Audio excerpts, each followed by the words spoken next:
Good afternoon, viewer. Welcome to our regular show, COVID-19 from EN Bangla TV. We regularly doing the coronavirus update and the community matters and business matter from this channel. We are trying to reach more people to support and to give information to our viewers. Obviously, today our special program with the Lord Chancellor and Secretary for State of Justice, our Robert Buckland from Swindon, South Swindon, a Member of Parliament. I'll shortly introduce with Mr. Buckland. Hello, good afternoon, Mr. Buckland. How are you today? Hello, I'm very well, thanks, Shimon. How are you? I'm very well, thank you. It's a very sunny and lovely day. You are outside, maybe. I'm outside in Swindon, yeah, and enjoying the July weather. It's great here, and things are slowly getting back to some semblance of normality. So it's great to join you and viewers today. Thank you for having me. Yeah, thank you. It's a very nice and pleasure to meet you and then having our TV channel, EN Bangla TV. Dear viewers, obviously everyone knows Mr. Buckland because he's not only a Swindon figure, he's a the political figure for United Kingdom. We are very proud to having a member of parliament and minister in South Swindon. So I just shortly give a bibliography of Mr. Buckland and obviously his education and his career. Of course, some of us maybe knows about the Buckland's careers and education, but I just try to give a short overview of Mr. Buckland. Mr. Buckland was appointed as a Lord Chancellor and Secretary for State on 24th of July 2019. He was a Minister of State at Ministry of Justice from 2019 to July 2019. He was a previously Solicitor General. He was elected as the Conservative MP for South Swindon in 2010.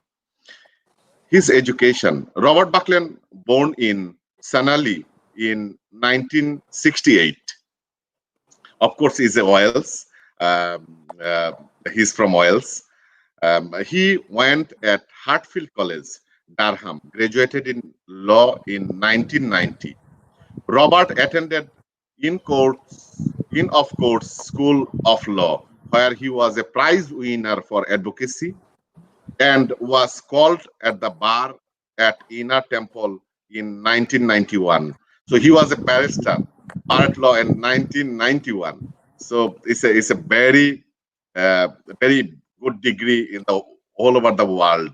Okay, so we are very proud to have a Justice Secretary who got the background in barrister.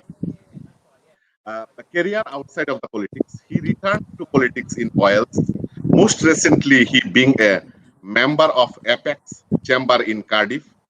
Robert is a door tenant at 23 Essex Street, Chambers in London.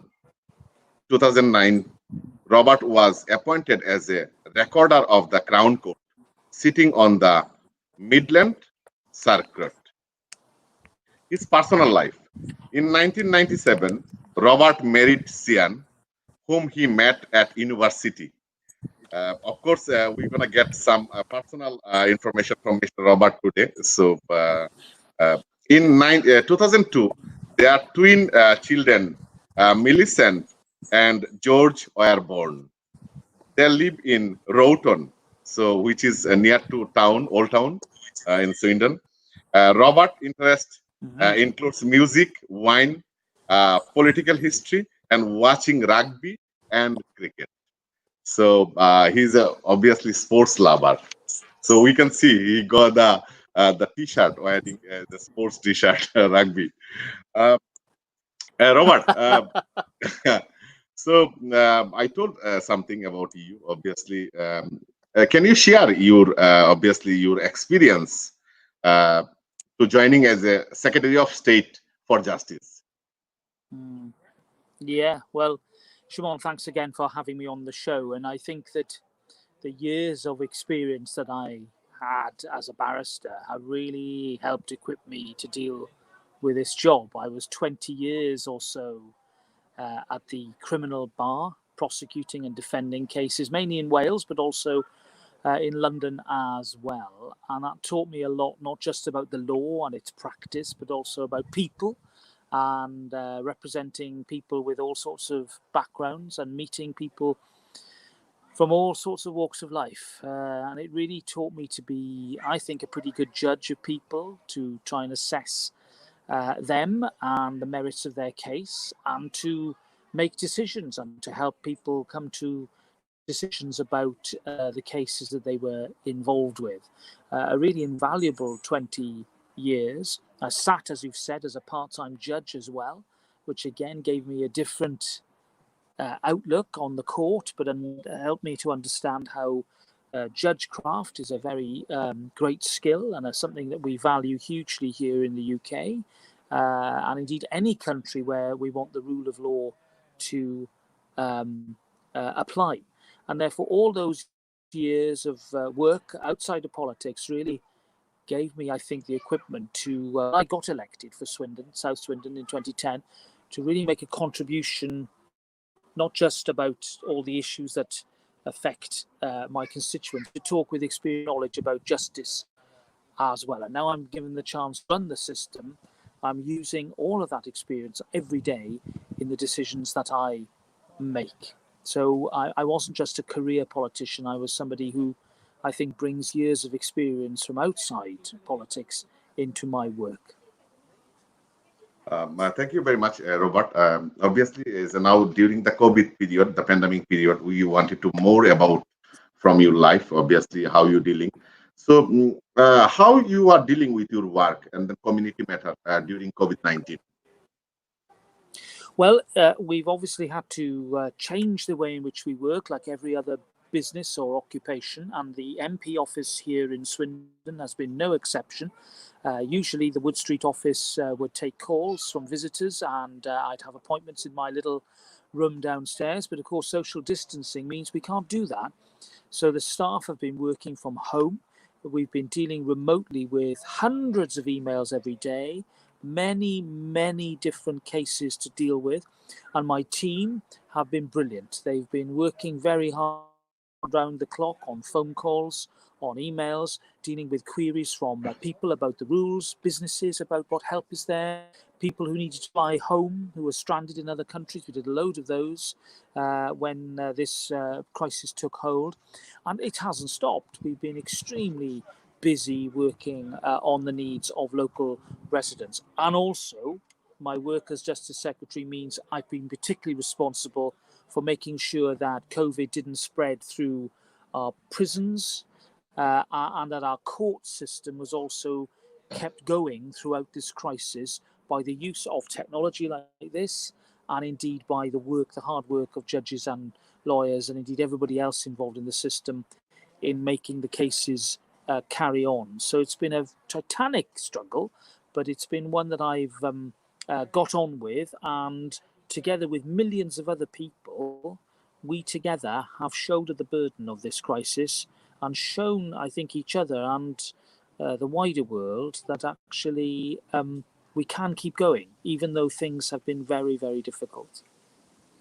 Thank you very much, Robert, to having this nice word. The dear viewers, we wanted to go for a short video tour. The Robert, the work for the community. He did a lot of work for the Swindon community. I know he's a very busy person for United Kingdom as a Justice Secretary. He need to attend so many meetings for the as a Member of Parliament and then Secretary of State. So I just wanted to go his contribution for the Swindon, who is very actively working during the COVID-19. So let's go for a one video. Okay. So his community. Well, as usual, my busy week means a mix of national and local issues, and as a result of residents' concerns, I've been taking up issues relating to the development at the bottom of Croft Road directly with Taylor Wimpey. I've also been working with Councillor Nick Burns-Howell and local campaigner Karen Davidson-Renouf, our Conservative team in Old Town. Two issues in particular, one relating to lorry congestion, I'm glad to say that Taylor Wimpey have dealt with that by making sure that any deliveries are involve a registration process and a ringing ahead process, and they will turn away any unauthorised lorries to reduce congestion.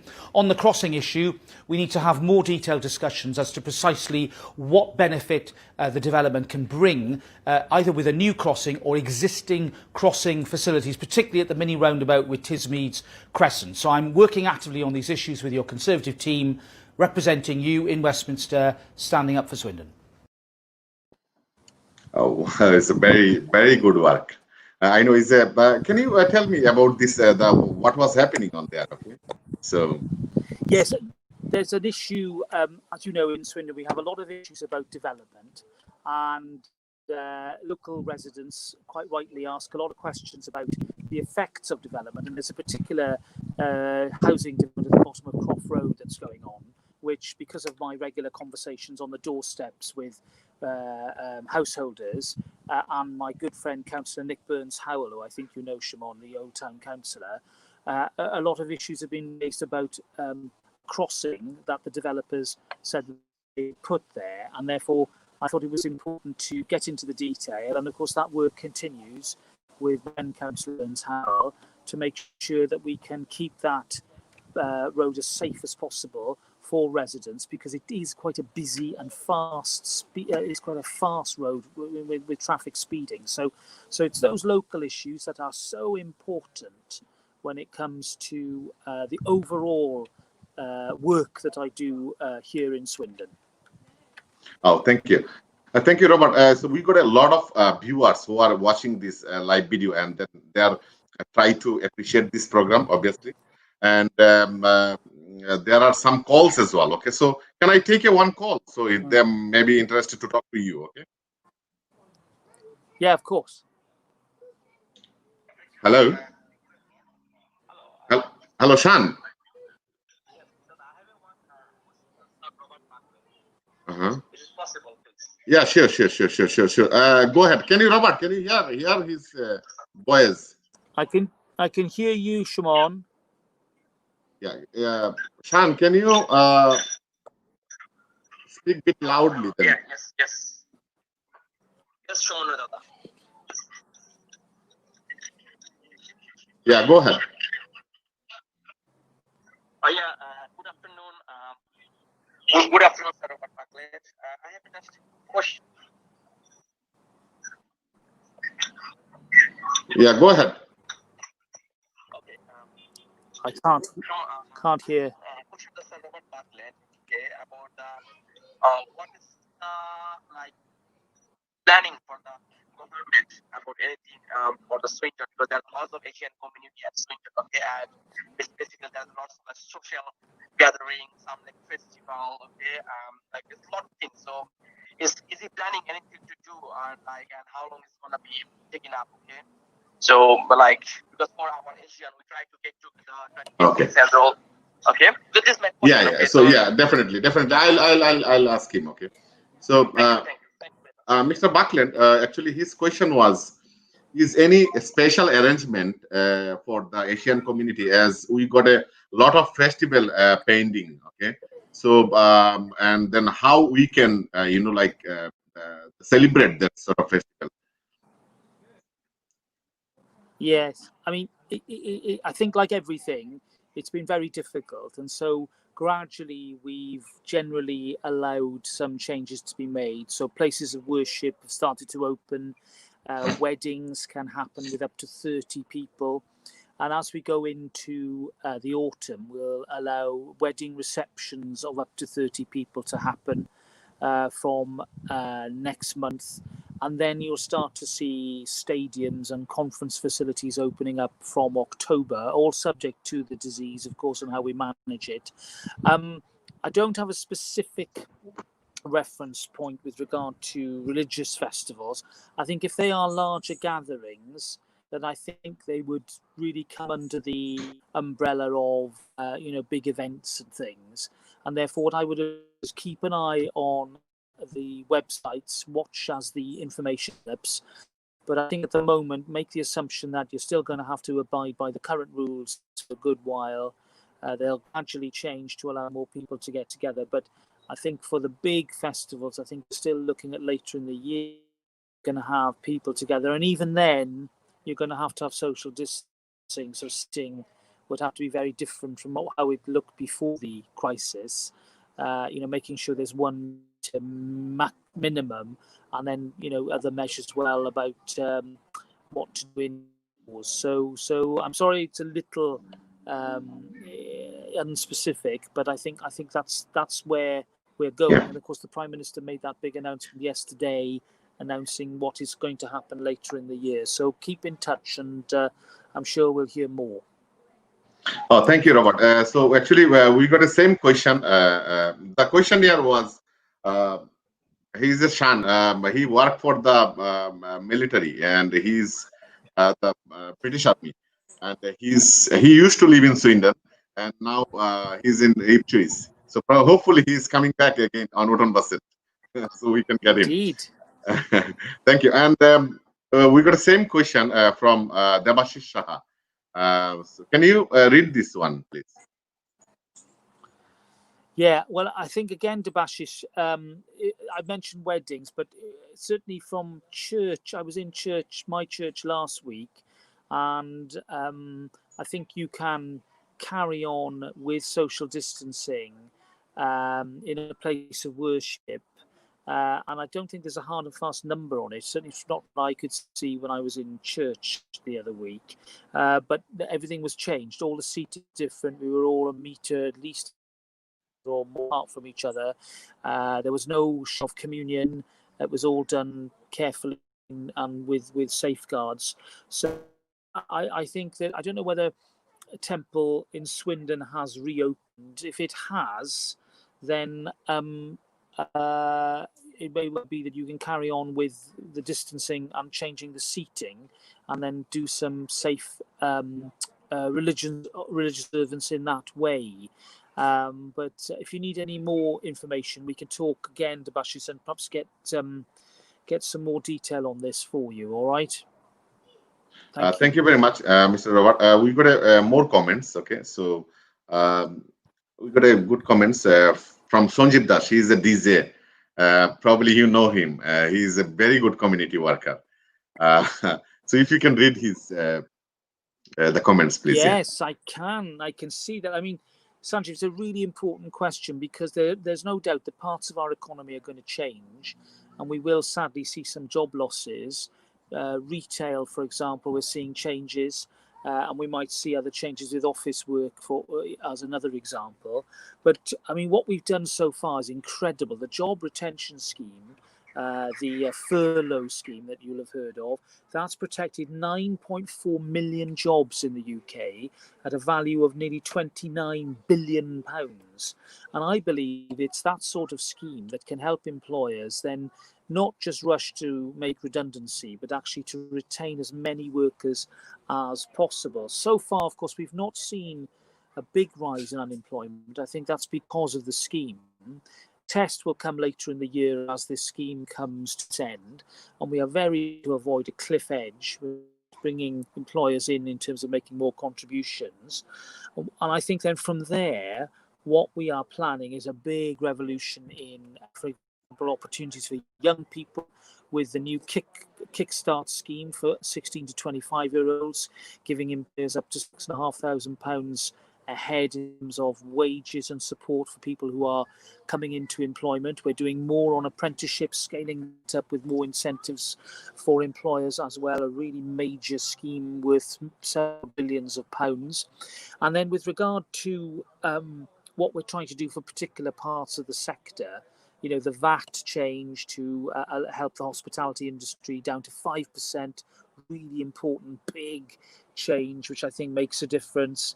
And also the Eat Out to Help Out initiative, which is coming up in August. Again, really important for parts of our economy that are particularly vulnerable. I mean, I'm just giving a bit of a snapshot of what we're doing, but I am absolutely confident and impressed that with Rishi Sunak and the Prime Minister, everybody working hard on these schemes, that we will carry on working to minimise and to reduce the risk of high unemployment in our country and to support the economy as we start to make the changes that COVID will no doubt leave us with. So a really, really important emphasis by the government on keeping employment high.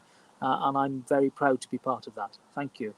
Yeah, thank you, Mr. Buckland. Just a quick, the dear viewers, if you wanted to ask any question, please drop a comment or give a call to our the studio. So then Mr. Buckland will try his best to give a question for the Swindon community. We're gonna go for a short video now for the Mr. Buckland work. So as the viewers, as you know, from 4th of July, the government they announced to open the all non-essentials. He did a plenty of work for the Swindon community, small community business, to boost the Swindon the businesses. Okay, so before the day, so he was doing a video. So I just wanted to play back for this one for you. As we move into the next phase of our recovery, ahead of the 4th of July, when many more of our excellent local businesses will be able to reopen, I want to carry on doing all I can to promote local businesses and their services. So please email me at robert.buckland.mp@parliament.uk, and I will use social media to promote those wonderful local firms and businesses that do so much to make our economy and our community a thriving one. I look forward to hearing from you. Wow, excellent one. Okay, so we're gonna go for the on the day of the 4th of July. I know he did plenty of work for the small businesses. He woke up very early in the morning and then he just ran, you know, like to bring the more people, okay, to the government slogan, "Eat out to help out." It's a huge, you know, like the changes for the people, you know, like perception to react. The government the slogan to come out and then help the small businesses on the 4th of July. What he did, okay, so I just wanted to show you. Well, it's Super Saturday, the 4th of July, and I'm back here in Old Town to see some wonderful local businesses, and in particular my friend Graham, who runs Dottie's Cafe, which is back open for the first time in months. Graham, how have you made adjustments for the new way of things? Yeah, well, it's all completely different. We've taken on board the government guidelines. Unfortunately, we've lost 11 seats in the cafe, but we've put in a system which appears now to be working quite well. So when you arrive, we ask you to come via the side door rather than the front door. There, the young ladies, if you've made a reservation, will take the details. Of course, with track and trace, they're going to want your name and telephone number. It's obligatory. There's no ifs or buts, guys. You have to give it. Once you're in, then you'll be given a disposable menu, order at the counter, pay by contactless if possible, please, and your food will be brought to you with our normal smile. Well, that's the new normal here in Old Town. Come on over. Wow, it's a very, very good, and I think it's react to our you know, like the residents, the small businesses. I know you are supporting each and every one in Swindon. So I know you because we are very close to in Old Town. Okay, so your office and my office is not that far. Okay, so I am Payslip Accountants is Old Town as well. And we try to, you know, like communicate always. Okay, so Robert, let's go with some question. Okay, so we got it's a very good questions from Shuprajyoti De. So he's the community worker as well. So if you can please. Yes, I can see that question. Well, I think what I'd say about that is that whilst we're not doing anything that is sort of voucher based or you know, the same as Eat Out to help out when it comes to short breaks, I think a lot of owners really benefited from the £10,000 support that small businesses were given right at the beginning of the outbreak. They've also been able to take advantage of other schemes, whether it's the bounce back scheme or other loans that are available. And I think what I'm seeing now is that a lot of people are choosing holidays here in the UK. They're booking staycations and are travelling within England or into Wales and Scotland to really take advantage of some of the wonderful accommodation and scenery we've got here in Britain. And I think that, I mean, the latest I'm hearing is that obviously there's an uptick in bookings, which is good, and that a lot of these places are now getting busier again. And I think that way is going to actually really make a difference for our holiday industry here in the UK. Whilst we might have lost a lot of foreign tourists at the moment, and London is a lot quieter, I can tell you, without foreign tourists, it's dramatically different. I do think that we're already seeing a real spike in support for our holiday industry here in the UK. And I'm pretty sure that that will carry on through the autumn as well, particularly at half term, when a lot of people again will take advantage of the relaxation in the lockdown and take holidays in October too. So I'm fairly, cautiously optimistic about what's happening in the country when it comes to the holiday industry. But obviously it's been a tough year, and one like no other for all those businesses. Thank you. Oh, thank you. Thank you, Robert, for a very nice explanation. Dear viewer, I just wanted to give a just quick update for the Eat Out and Help Out. Okay, obviously, the government announced to support the businesses. Okay, that will be started. Our Secretary of State for Justice, he already told. So it will be started from 3rd of August to the 31st of August, and it will be Monday, Tuesday, and Wednesday. Okay, so any business can claim, but the closing date for claim will be 31st of August. So if any business wanted to register, okay, so go to the HMRC website .gov.uk, and then it's very easy to register. Please don't miss out from 31st of August. As you know, okay, government will be closed this scheme on 31st of August. If you wanted to register, please register by 31st of August. And another thing is, as you know, on the restaurant, okay, so there are some specific, like the area you can include. Okay, obviously alcohol cannot be included, and the takeaways, okay, who are purely takeaway, the shops, they cannot become on the scheme. Okay, so it's for eating in, okay, and is a part with another establishments. Okay, so Robert, is it correct? Yeah. That's right. That's absolutely right. And of course, the scheme operates. It'll be like a sort of direct subsidy that will come to registered restaurants. So it's real money that's going to make a real difference for every diner coming in and supporting the local restaurant industry.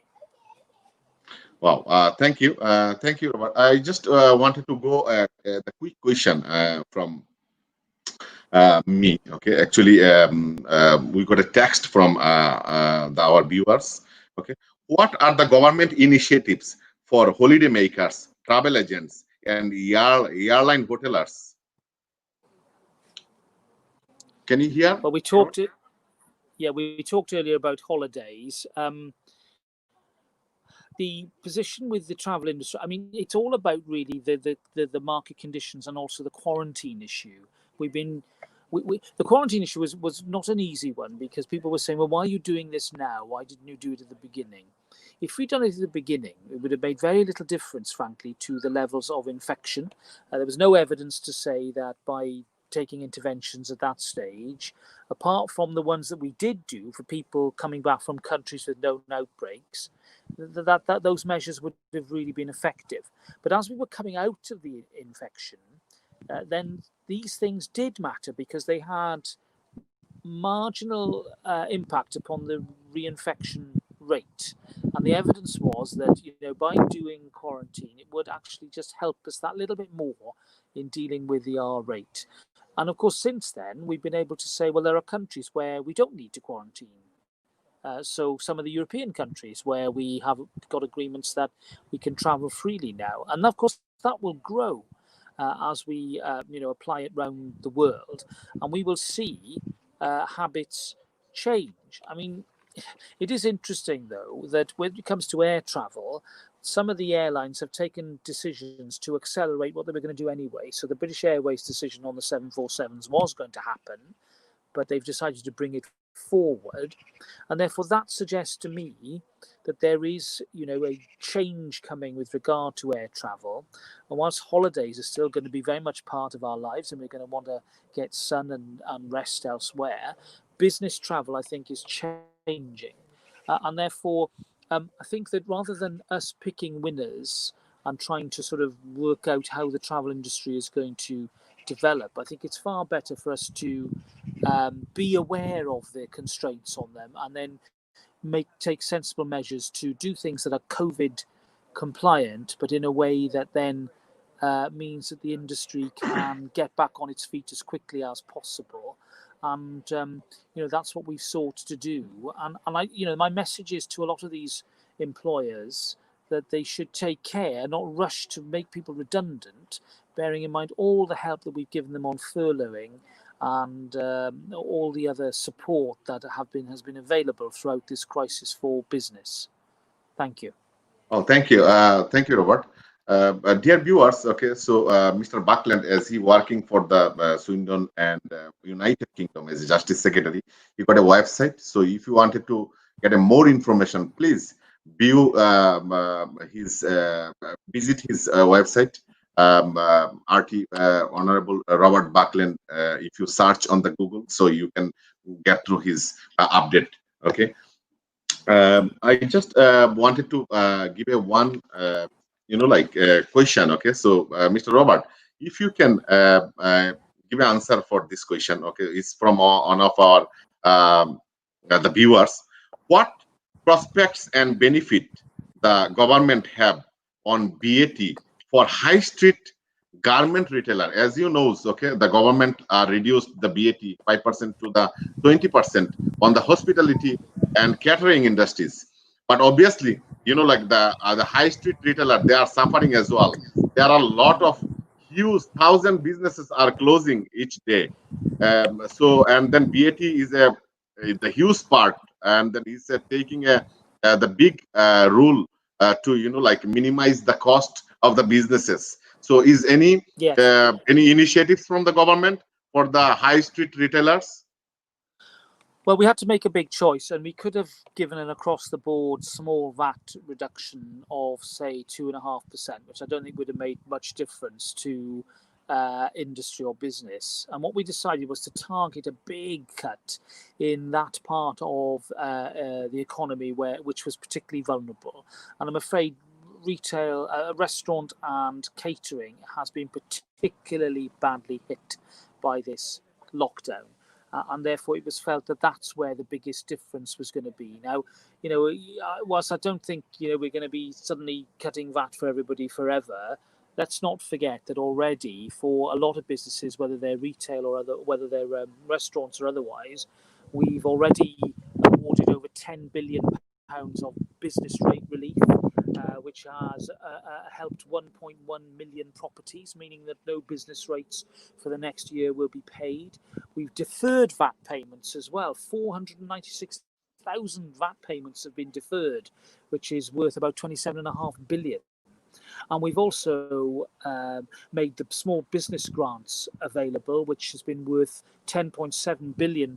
Nearly 900,000 firms have benefited from that. So there's been a lot of direct work being done to help garment businesses and indeed other types of retail throughout this crisis. I don't think we can pretend that we can, through the government, do absolutely everything for everybody.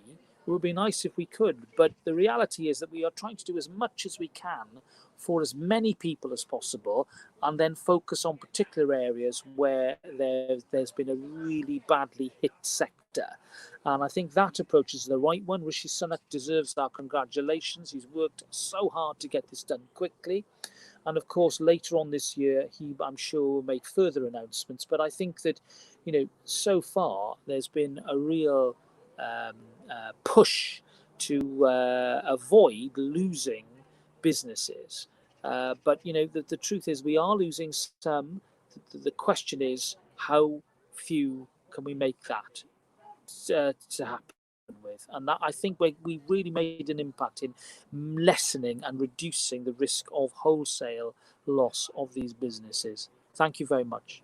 Oh, thank you. We got viewers from Bangladesh as well. So many people they are Lovely. watching from Bangladesh. Yeah. Well, it's So lovely to see and yeah. best So he's a wishes to Mokammelak Nayan. He Bangladesh. invited you to go Bangladesh, visit Bangladesh. Oh, I will one day. Oh, God willing, inshallah, I hope I will be with you one day.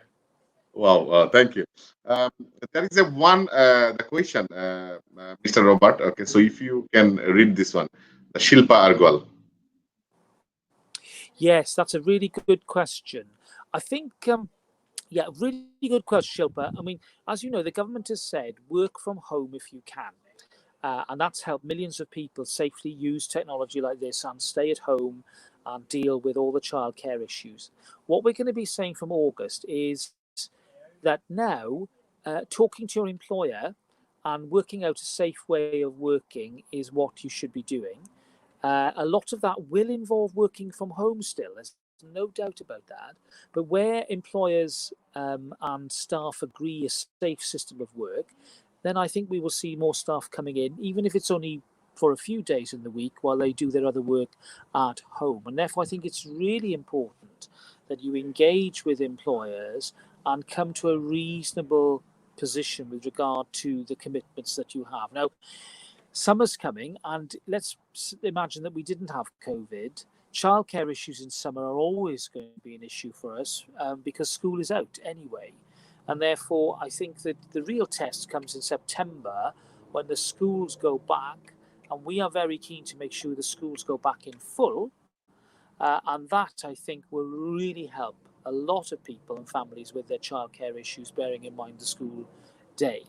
I accept that not everything's going to be smooth and easily understood to begin with, but I do think that that will help make a major difference. So my advice would be to everybody in that position who's just thinking ahead, start talking to your employer now if you haven't. Explain, the particular needs that you're facing, and then come to a sensible arrangement so that everybody is happy, and that of course some element of work, in your place of work, could be to everybody's advantage. But where home working has proved to be a success, I'm sure that employers, sensible ones, would want to keep that going as well. So I think flexibility has to be the name of the game now, rather than do this or don't do that. I think we need to move away from people feeling forced to do things. They should feel comfortable and safe wherever they are. Thank you. Oh, thank you very much, Robert. Viewers, I just wanted to go for a short video for Mr. Buckland, the community work. Let's go for it. Stay with us.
Oh, great work, Mr. Buckland.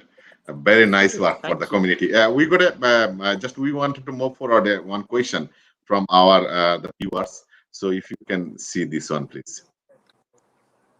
Yeah, really, again, a really good question there about how we can avoid these future problems. Well, first of all, I think that this pandemic has thrown up all sorts of challenges that we couldn't have imagined only 6 months ago.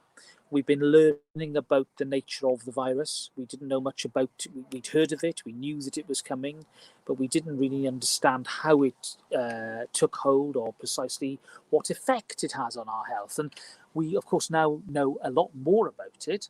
And there are two great things that are happening. One, drugs are being developed to help ease the symptoms. So analgesic drugs and palliative drugs to, whilst not stop the infection, make it less dangerous and non-fatal, which I think is vital. And secondly, the vaccine work that is being pioneered here in Oxford University and at Imperial College in London, again, is going, I think, to really help us crack the code when it comes to the vaccine. But before we get to a vaccine, we have to live with this virus. And therefore, all the mitigation measures that we have got used to, plus the changes that we have made to the way in which we manage and deal with people in hospitals, in care homes and in prisons, really now, I think, put us in a stronger position to manage this virus. I mean, I learned so much about quarantine and about separation of different groups of people from the way in which we managed to minimize the outbreak in prisons. Prisons have about 80,000 people in them at any one time here in England and Wales. We were facing a particularly grim estimate of many thousands of deaths because of COVID. So far, although each death is a tragedy, of course, 23 people have lost their lives due to COVID out of 80,000. Which is a mercifully low figure over the last few months. And the lessons that we've learned from what I did in prisons are being used in our care homes now to help reduce loss of life there too. So all that learning is in place and we can carry on with it.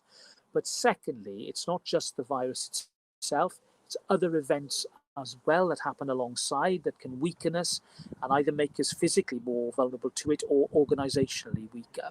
So we are going to embark upon the biggest flu vaccination exercise in our country's history in the autumn to make sure that we inoculate as many people as possible ahead of any winter flu outbreak and winter pressures on the NHS. And of course, we're going to keep the Nightingale hospitals open. They're already treating cancer patients, which is great news, but we do need them just in case for any surge that we might sadly see later in the year. So the planning is in place. We are working hard to anticipate any second surge. And of course, locally now, we have the powers in place to deal with local outbreaks. We've seen Leicester as the first example. All the work that's been done to understand that will be put into play elsewhere. So if, God forbid, we had an outbreak here locally, the council now has the power to take action, the government has the power, and we have better data and information in order to deal with this issue. So I think we're in a very strong place. We've injected a further 3 billion into the NHS in the past few days. That's on top of the record rises that we've put into resource for our NHS, and we want to continue to do that and support our NHS in a way that we have done throughout this crisis, because our NHS workers are not only brilliant, but they've also kept the system going through this crisis in a way that has been admirable and a real example to public service about how to manage it and how to do it. So really, really great work. Thank you. Oh, thank you very much, Robert. There is one question from the viewers. Is there any plan to overcome the shortage of skilled resources in specialized areas such as food and beverage, science and technology, medical science, such as doctor and nurses? Yes. So I just wanted to give you some example. Okay. So in restaurant industry, especially, in United Kingdom, there are over 12,000 Indian restaurants. Okay. So this industry is suffering for longer period on the the kitchen stuff. The reason I am telling you, because we knows you are the one of the big policy maker for the government. Okay, so if you got some times, so if you can discuss with the the Secretary for State of the Home and Affairs. Okay, so on the restaurant industry, okay, the skilled worker, especially on the Bangladeshi Indian restaurant, okay, there are shortage of on the kitchen staff. So if like government on this pandemic to support these businesses, because they are suffering for longer period, because like from the local the human resources is very difficult to cover this area, especially on the chef, head chef, and like the middle chef. Okay, so on the kitchen area.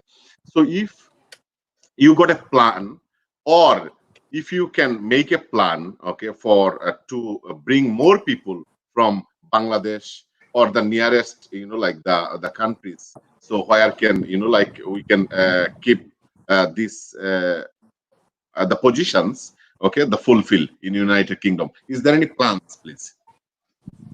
Well, there are indeed plans, and the government announced through its immigration bill major changes to our immigration system that Priti Patel, my great friend, the Home Secretary, who I was talking to only this morning, is indeed spearheading. And Priti's vision for immigration is very clear. She wants the best skilled people from wherever they are in the world to be able to come to the UK where the demand meets it. So let's take the health service.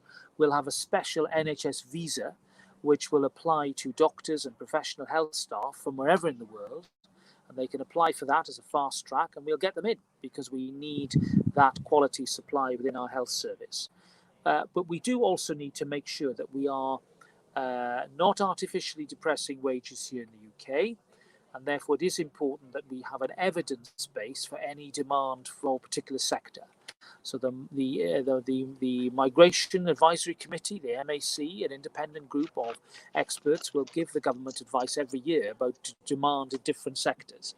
And where there is a clear evidence of demand, then we'll be able to modulate our system to respond to that. Now, I think it's absolutely right that we put minimum income requirements into the rules. I think those combined with job offers and with the particular scale, the sliding scale that we'll apply to that, mean that actually we will see, I think, quite a lot of people who are still going to be eligible to come in to the country. We're looking at salaries of 20,000 or so, with a sliding scale. I think that within that there is the flexibility that we need in order to attract skilled work. But the other thing I would say is that, of course, it is important that we make sure that we balance and cater for everybody who's here in the country now. We've got a wonderfully diverse country with many, many millions of people who are making a contribution. I want to make sure that more of those people are actually part of our employment market, and therefore we do need to do more, I think, to incentivize work. We've done huge changes in the benefit system.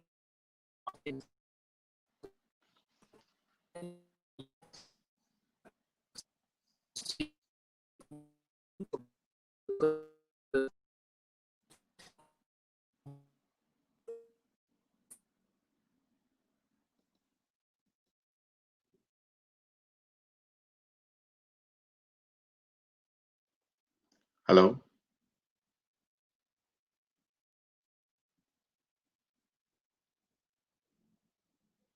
Hi, Robert. We cannot hear you.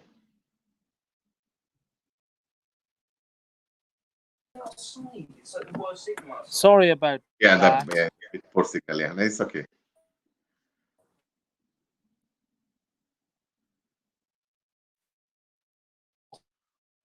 For a bit. Mhm.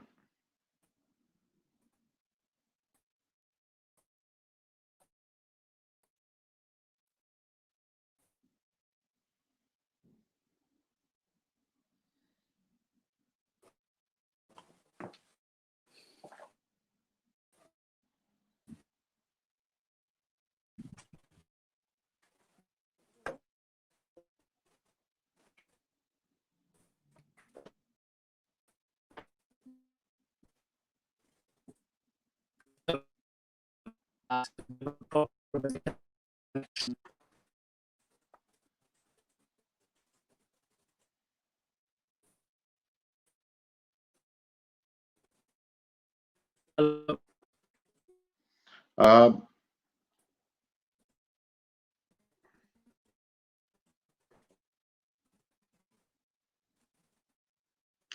Probably this is a bad signal, Robert.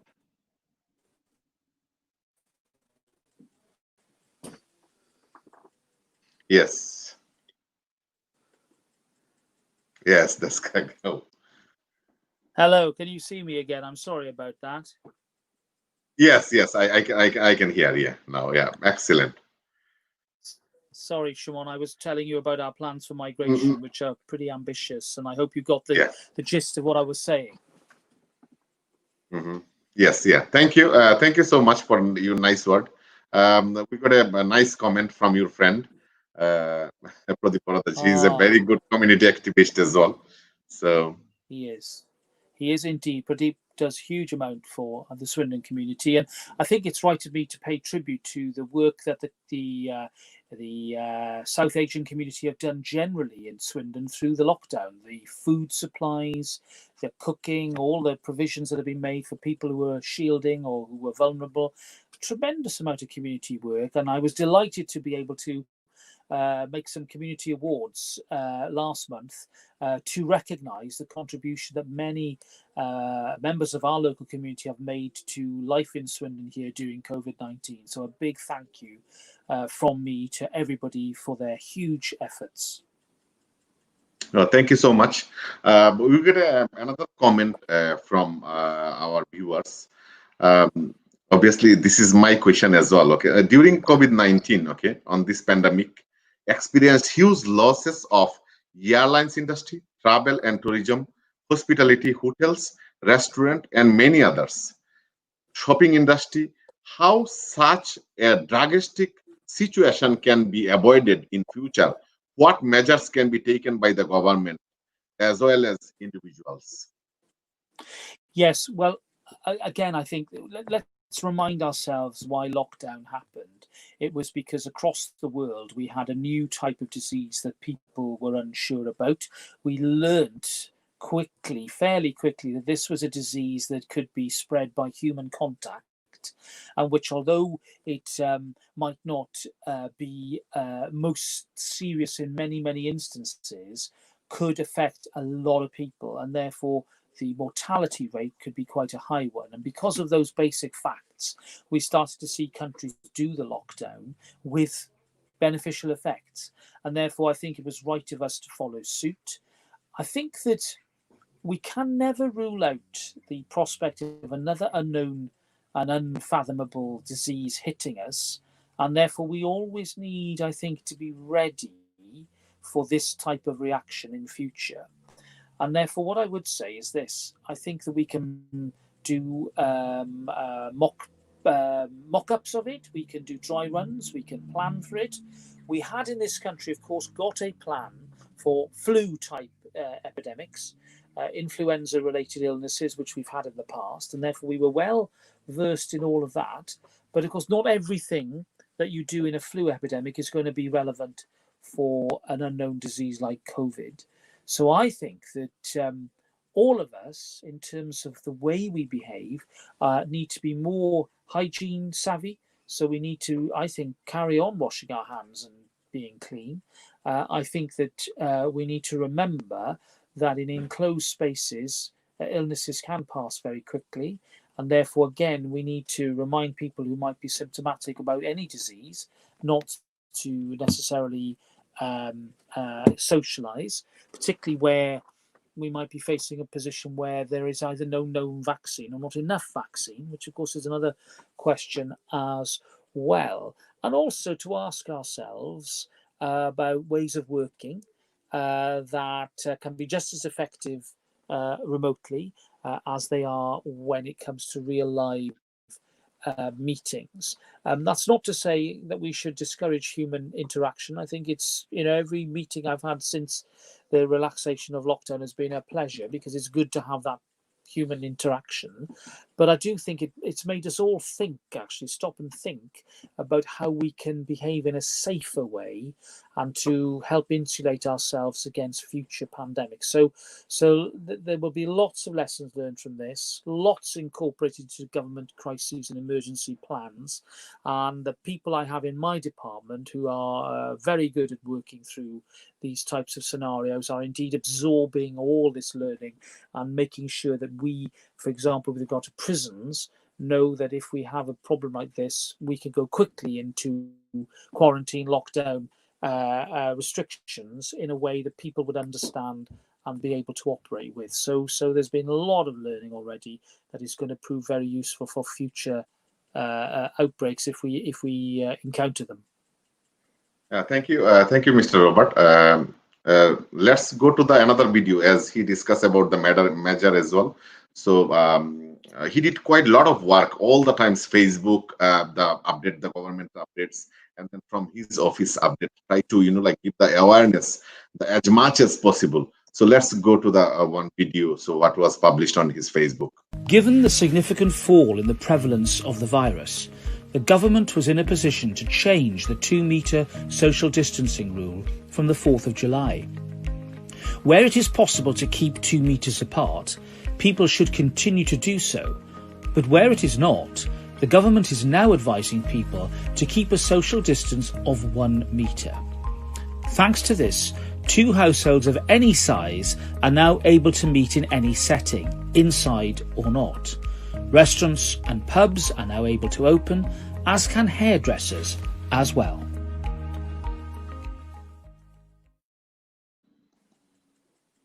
Thank you, the viewers. Watching for this, we wanted to show his the Facebook page where you can get the regular update from Robert Buckland. So.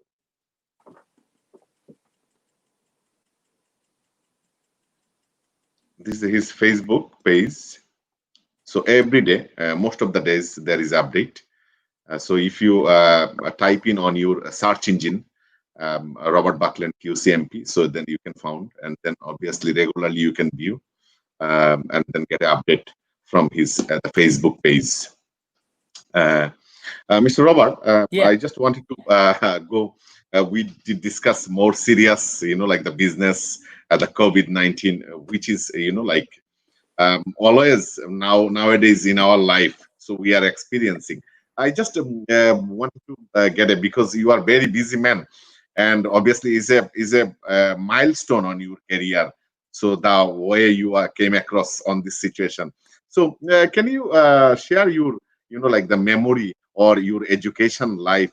So, like the new generation, from your experience, the new generation can be motivated to, like become like you. Well, I mean, and there are many milestones in my life. I mean, I was lucky in that I enjoyed school and college and took the fullest advantage of the courses I did and the teachers I had. And I had inspirational English teachers, a particularly inspirational English literature teacher, and a great history and politics teacher as well, who, although didn't necessarily agree with all my views, allowed me to express them. And I learned to express my views and to argue and to debate. And for me, debate is a very important part of who I am, and also an important part of our democracy, and doing it respectfully and understanding the fact that not everybody will agree, and there will be times when you have to agree to disagree. And doing that disagreement properly and in a respectful way is what we desperately need to hold on to in our society at the moment. And I think the lesson to all my younger friends and people coming up through the school and college system is respect is still as important as it ever was. And don't be frightened to make your point of view known, but respect your opponent's point of view as well. I think it was Voltaire who said that I dislike what you say, but will defend to the death your right to say it. That's absolutely my motto too. If we're to have democracy and the rule of law, then we must all learn to live side by side with each other with absolute respect and an understanding and an acceptance of difference of opinion as much as anything else. And in this world where we talk a lot about diversity and we talk a lot about a society that is diverse, we mustn't lose sight of the fact that that must include diversity of opinion as well, but of course expressed within the rule of law. There are sadly some people on the extremes of our society who want to encourage criminality through their words and actions. They clearly fall out with the law. And therefore, again, the message to all my friends is freedom of expression within the law is a wonderful place to be. And there's plenty of room for people to flourish and debate and argue in a way that I think makes our democracy stronger rather than weaker. So that's my message of the day. It's all about debate and respect. Oh, thank you very much. I got to sometimes, like the raising a question. Okay, so you born in Wales and then you are serving in Swindon. I know it's a part of a Great Britain. That we are proudly, like a citizen of the United Kingdom. We are feeling very proud. But are you missing your town? Okay, so you can be a member of parliament on there, and then because as you born on there, so if you can serve on your hometown, then you can feel a more comfortability. Are you missing on your town? Well, I was a councillor there when I was a much younger man, and my parents are still alive and live there. So when I can, of course, at the moment the restrictions have been quite strict, so I haven't been able to go. I do go and visit them from time to time to make sure they're okay because they're getting older now. But I'm a great believer in moving forward, and as you know, Shimon, and as is such an important part of Swindon life, we don't really care where you're from. It's what you've got to contribute to our town that matters. And Swindon has been made so much richer, and in fact wouldn't exist in its form without people like me, like you, like lots of friends on the call, coming in here and making our contribution. And the links between Wales and Swindon are very, very strong because of the railway, the Great Western Railway, built in the 19th century to link London and South Wales, meant that many, many people from Wales, my countrymen and women, came up here to live and work. And wherever I go in Swindon, I'm always finding people who have a similar background to me, or who are even from my hometown too, and some of whom even know my mum and dad. And therefore, the links I've always felt have been very strong ones. And, Swindon has been so supportive to me. For me now, this is my home. And as a Welshman, as a Brit, as somebody who's proud to be British, like so many other friends from all over the world who come here and take citizenship, then I think this is a country that we can all share, and I think that sense of Britishness has really kept me going, and I know it's an inspiration to many people watching today too. So I'm proud of my background, but I'm also very proud of where I represent and love our town of Swindon. Oh, thank you so much. Thank you so much to having Swindon, the Member of Parliament and Justice Minister. We are feeling really proud for you because your work and then how you are reacting for the community work. I've been so many times on your office. Your staff are excellent. They always support to the community people. Whoever go there, any matter, you just try to support. You don't like discriminate any people. Okay, which background there came, which ethnicity they have. Okay, so you always equally treated.